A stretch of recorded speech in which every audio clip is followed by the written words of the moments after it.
Tapi itu kan begitu masuk itu banyak hal yang perlu dipelajari. Itu prosesnya gimana belajarnya? Prosesnya harus berani nyoba sih. Aku yakin banget nih teman-teman perempuan yang di sini juga begitu. Kita nggak perlu takut. Dulu dodol banget lah gitu kesalahan-kesalahan saya sebagai wartawan tuh amat sangat. Kalau misalnya orang diceritain sekarang tuh mungkin aneh banget gitu, nanya nggak tahu. Contoh kan you learn from your mistakes. Cara nyolokin kabel kan kalau wartawan kan kerjasamanya sama kameramen. Kita paling nggak tahu lah nyolokin kabel, bantuin kameramen, and then ask question. Aku bahkan nggak tahu mau nanya apa waktu itu, jadi udah begini. Terus diem, terus narasumbernya, ya kamu mau tanya apa? Really? Jadi kamu pernah mengalami memang ini proses juga ya enggak? Karena kita kan lihatnya udah jadi gitu, udah mateng. Iya, mulai dari apapun itu juga bisa sebelum mengalir keluar. Ingat nggak pertama liputan apa sih Mbak Mutia? Liputan di DPR. Oke, apa yang menantang? Karena sebagai seorang jurnalis harus terjun ke lapangan pastinya. Waktu saya pertama ditugaskan ke daerah konflik, itu perdebatannya ada di, sebelum diputuskan nih, perdebatannya ada di, waktu itu di Aceh. Aceh masih darurat militer.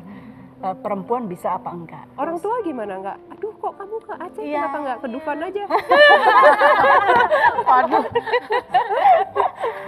Iya, waktu itu memang ayah saya almarhum itu sampai bertahun-tahun sempat tidak merestui. Ketika saya ke Aceh, ayah saya dia mulai melihat bahwa saya betul-betul serius dan akhirnya mulai luluh lah.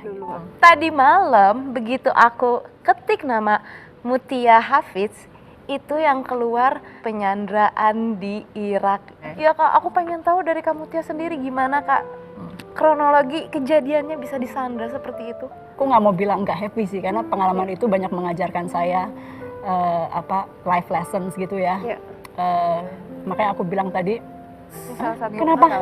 Oh no, nanti aku nangis lihatnya. Apa Mbak Mutia? Dan ini Mbak Nadia, walaupun apapun sekarang profesi saya, ini tuh melekat gitu loh. Jadi tiap saya ketemu orang, pasti mereka bertanya tahu dan ini pasti keluar kan. Jadi ini aku belajar bahwa oh berarti ini pengalaman akan mungkin menempel selama saya hidup gitu. Dan memang nggak bisa dilupain ya. Kenapa Mbak Mutia langsung sedih? Yang ngerasakan nggak cuma saya aja, tapi keluarga. Jadi beratnya waktu itu yang paling berat juga untuk keluarga ya. Karena tadi kan aku bilang, masuk ke profesi ini aja udah perlu apa ya? Itu kan sedih. Ya, Perlu pengorbanan apa ya? Namanya orang tua pasti punya idealisme. Anaknya nanti mau jadi A, B, C. Terus ketika jadi wartawan itu mereka pasti udah berkorban rasa sedikit. Terus disandra pula gitu.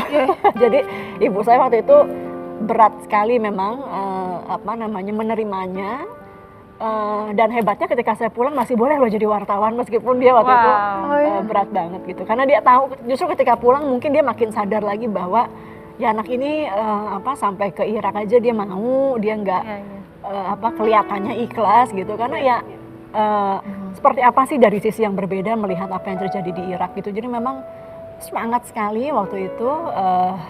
Nggak pernah kebayang sih waktu itu disandra, tapi terus kemudian but it could have gone both ways gitu loh Mbak. Ya. Ketika itu terjadi ya akhirnya fate, kita nggak ikhlas aja waktu itu. Soalnya kalau nggak mau ikhlas juga gimana, ngelawan juga nggak bisa ya, dibawa di gurun. Terus itu kondisi juga sedang ada pertempuran dengan Amerika Serikat dan koalisi, jadi pesawat-pesawat tempur Amerika, tentara-tentara Amerika itu juga ada di udara. Jadi selama di dalam itu menunggu bantuan dalam bentuk informasi seperti presiden. Dan tidak ada informasi karena semua alat komunikasi diambil.